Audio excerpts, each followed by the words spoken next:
But anyways, they all had the same line, which is that behind closed doors, he was, a dynamo, a whirlwind, strong. It was very clearly that Saturday Night Live was poking fun of the Democrats' effort to say that, look, we know you all think Biden looks old and sounds old, but when he's in private, he's just fine. And just no one's buying it.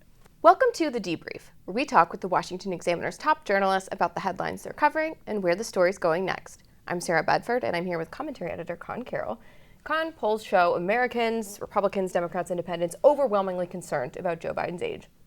On Saturday Night Live this past week ran a skit that poked fun at how the White House spins the age issue. Why is that a significant moment? Well, I think anytime you have a moment where you have a meme, an idea solidifying so much that is in a pop culture venue as popular as Saturday Night Live, it's not a good sign. So here you had the cold open to Saturday Night Live.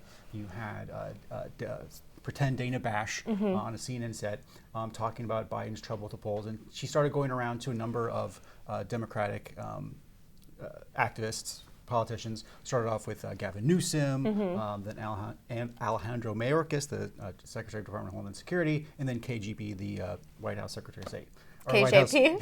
KGB.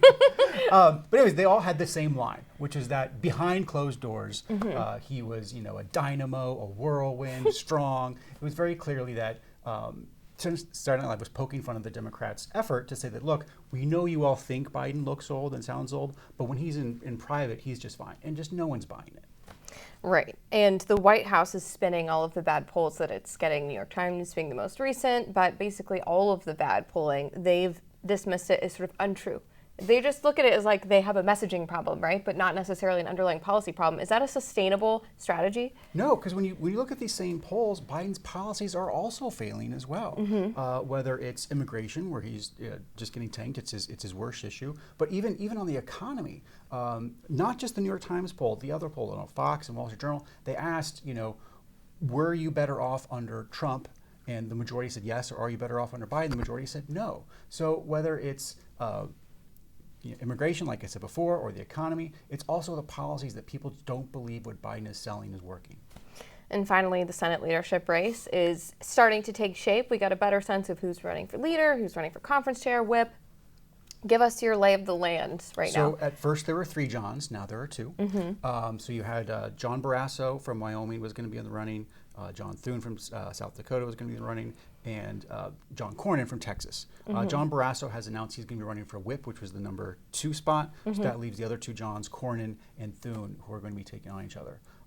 The other development where you had Senator Tom Cotton announce he's going to run for conference chair, which would be the number 3 spot. He's generally seen as more conservative, and there's already a little bad blood there because even when you're running against someone for a Senate leadership post, it's considered polite to tell your opponents or your most likely opponents you're going to run.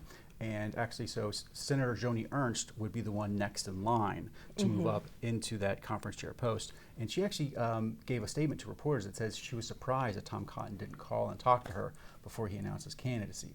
So I think you're going to see some very interesting races between Ernst and Cotton for that conference chair spot, and then also between the 2 remaining Johns, Cornyn and Thune, for the majority leader position. Who do you see as having an edge in either of those contests? Also, what does the Senate GOP conference chair do, and who do you think is better suited to that role, like decorum aside? Conference chair has more involvement in kind of drafting policy, keeping everyone in the same boat. Is it a messaging role or a policy role primarily? More messaging, as opposed to the whip, who's more of like a vote counter role. But it's all more of keeping everyone in line within the Senate. It's a team group, which why it's an interesting move for Cotton, who's been kind of more on the conservative side, to move into more of a leadership position. Interesting. Well, Conn, thank you so much for being here today. Absolutely. You can get more writing from Conn and the rest of the commentary team at WashingtonExaminer.com.